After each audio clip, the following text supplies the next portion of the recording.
Hello friends, एक बड़ी खबर और एक बड़ी इंफॉर्मेशन के बारे में हम लोग डिस्कस करने वाले हैं। जैसा कि आप सभी जानते हैं कि क्लास 10th के बाद या क्लास 8th के बाद या क्लास 12th के बाद ज़्यादातर बच्चे आईटीआई की तरफ भागते हैं या आईटीआई का कोर्स करना चाहते हैं। तो आज हम लोग ये जानने वाले हैं कि जो आईटीआई का कोर्स है वो क्यों करना है, इसको करने से क्या क्या होने वाला है। एज ए ट्रेनिंग ऑफिसर मैं आपको ये सजेस्ट कर रहा हूँ और इस पर हम थोड़ा गहन डिस्कशन करेंगे कि हमें आईटीआई क्यों करना है, हम पॉलिटेक्निक और बीटेक के लिए क्यों नहीं जाते हैं। तो जैसा कि मैं बहुत सारे बच्चों से मिला, क्लासेस में मिला और उन बच्चों से मिला जो बच्चे ऑलरेडी आईटीआई कर रहे हैं, तो मैंने उनसे डिस्कशन किया, उनसे पूछा भाई आप आईटीआई क्यों कर रहे हैं। और ये सब चीज़ें जानने के बाद जो मुझे कंक्लूजन मिला सारे बच्चों से मिलने के बाद, इवन मेरा ब्रांच इलेक्ट्रॉनिक्स है तो इलेक्ट्रॉनिक्स के भी मैंने सारे बच्चों से ये डिस्कशन किया। तो ज़्यादातर बच्चों का इंटेंशन क्या था, उन्होंने कहा कि सर मेरा जैसे माइंड बहुत तेज नहीं है, बहुत हम फास्ट नहीं है पढ़ने में, बहुत सारी चीज़ें और कुछ फैमिली के जो बेसिक है, फैमिली के बहुत ज़्यादा बड़े घर से हम बिलोंग नहीं करते हैं, इसलिए हम आईटीआई में चले आए क्योंकि आईटीआई में गवर्नमेंट जॉब के चांसेस बहुत ज़्यादा रहते हैं। तो जॉब के चांसेस ज़्यादा रहते हैं तो कैसे जॉब के और कहाँ पर रहते हैं वो चीज़ भी हम लोग जानेंगे। तो सबसे बड़ी बात है कि जैसा 10th 12th के बाद या 8th के बाद बच्चे आईटीआई में आते हैं, आईटीआई में दो तरह की ट्रेडें होती हैं, इंजीनियरिंग और नॉन इंजीनियरिंग ट्रेडें। बच्चा का जो लेवल है, अगर वो पॉलिटेक्निक लेवल का नहीं है, बीटेक के लेवल का नहीं है, फाइनेंशियल बहुत ज्यादा स्ट्रांग नहीं है फैमिली, तो वो आईटीआई करके गवर्नमेंट सेक्टर में भी जा सकते हैं। और दूसरी चीज, उन बच्चों के माइंड में ये क्या रहता है, सारे बच्चों जो आप लोग मेरी वीडियो देख रहे हैं और जो नहीं देख रहे हैं, हम लोगों के माइंड में ज्यादातर ये चीजें रहती हैं कि अगर आईटीआई कर लेंगे, एक तो हम लंबा नहीं जाते हैं, 10th के बाद बीए बीएससी इस तरह की चीजों की तरफ नहीं जाते हैं, 10th कर लिया आईटीआई कर लिया, तो माइंड में दो चीज रहती है कि ज्यादा वैकेंसीज आईटीआई के लिए आती हैं, चाहे वो आपका रेलवे का सेक्टर हो या बीएआरसी हो या इसरो हो, डीआरडीओ हो या भेल हो या एचएएल हो या डीएलडब्ल्यू हो, जितनी भी चीजें हैं, गवर्नमेंट ऑर्गेनाइजेशन, सरकारी संस्थाएं जितनी भी हैं, बहुत बड़े स्तर पे आईटीआई के बच्चों को जॉब प्रोवाइड करती हैं। तो एक तो हम सभी के माइंड में ये रहता है कि सरकारी नौकरी आराम से और जल्दी मिल जाएगी, और दूसरा चीज क्या रहता है कि दूसरा जो बहुत सारे बच्चों से हमने बात किया तो उसमें बहुत सारे ने ये भी रिप्लाई किया, और ये मेरा भी एक्सपीरियंस कहता है कि अगर गवर्नमेंट जॉब नहीं भी लगी तो एक लाइफ चलाने के लिए हम इतना तकनीक, इतनी स्किल, इतनी चीजें हम प्रैक्टिकल्स में सीख लेते हैं जब आईटीआई करते हैं, तो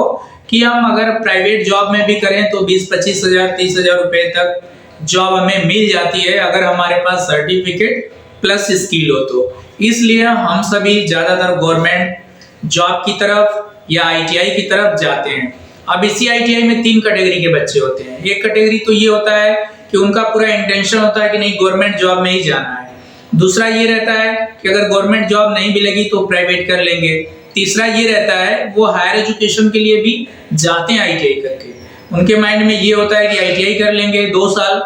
या 2 साल का आईटीआई कोर्स कर लेंगे, उसके बाद हम पॉलिटेक्निक के लिए भी सेकंड ईयर में एलिजिबल हो जाएंगे, पॉलिटेक्निक में सेकंड ईयर को एडमिशन मिल जाएगा, 2 साल में पॉलिटेक्निक कंप्लीट हो जाएगी। तो कुछ बच्चों के माइंड में ये चीजें भी होती हैं, इस माइंडसेट से भी करते हैं। लेकिन ओवरऑल अगर मैं 95% बच्चों की बात करूं, जो मैंने काउंसलिंग करा, जो मैं बच्चों को मिला, बच्चों से बात किया, तो 95% बच्चों के माइंड में यही है कि हमने 10th 12th कर लिया है और हम 2 साल का कोर्स कर रहे हैं, और कोर्स करने के बाद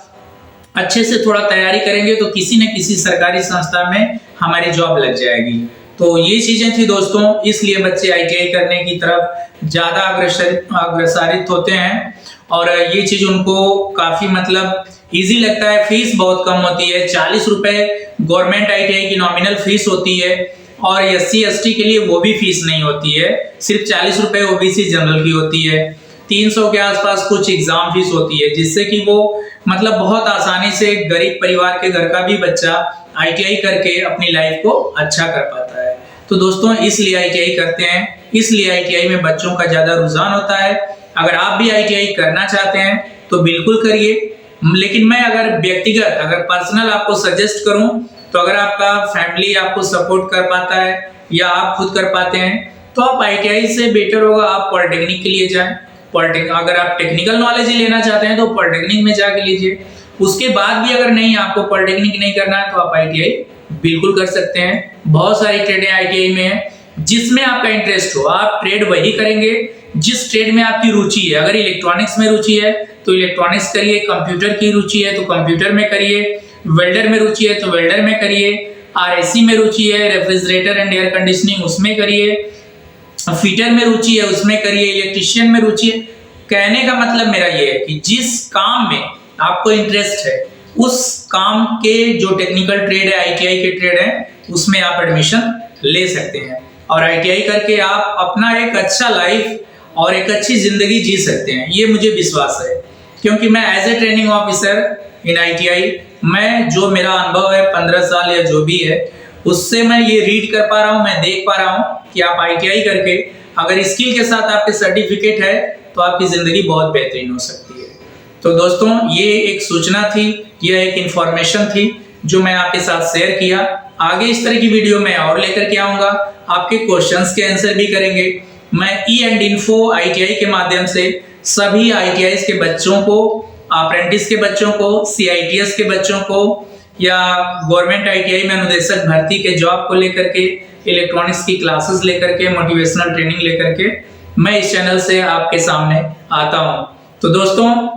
अगर आप चैनल पर नए हैं तो चैनल को सब्सक्राइब करके रखें, ताकि इन फ्यूचर ITI से रिलेटेड इस तरह की इंफॉर्मेशन आपको चाहे तो आपको टाइम टू टाइम मिल जाए। वीडियो अच्छी लगे तो अपने उन दोस्तों में शेयर करिए जो इस साल 10th पास कर रहे हैं, 12th कर लिए हैं और उनको कुछ समझ में नहीं आ रहा है कि क्या करना चाहिए, तो उनको ये वीडियो आप शेयर कर सकते हैं। Wish you all the best, have a nice day, have a good day, thank you.